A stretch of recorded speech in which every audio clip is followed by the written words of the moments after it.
1400 বছর পরও মাছি নিয়ে করা নবীজি সাল্লাল্লাহু আলাইহি ওয়াসাল্লামের হাদিস নতুন করে চমকে দিচ্ছে আধুনিক বিজ্ঞানকে। যে মাছিকে আমরা কেবল নোংরা বলে তাড়িয়ে দেই, তার দুই ডানার ভেতরই লুকিয়ে আছে এমন এক বিস্ময়কর রহস্য, যা এক সময়ের সংশয়বাদীদের যাবতীয় হাসি ঠাট্টাকে চিরতরে স্তব্ধ করে দিয়েছে।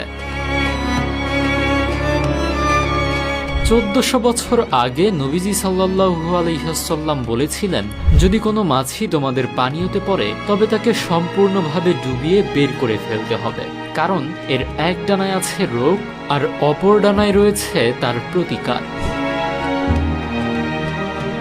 সংশয়বাদীদের কাছে এটি অবিশ্বাস্য মনে হলেও আধুনিক গবেষণা এর নিখুঁত ব্যাখ্যা দিয়েছে। বিজ্ঞানীরা দেখেছেন, মাছি প্রতিনিয়ত ময়লায় বসে বলে এর একটি ডানায় প্রচুর ক্ষতিকর জীবাণু আটকে থাকে। কিন্তু বিস্ময়কর ব্যাপার হলো,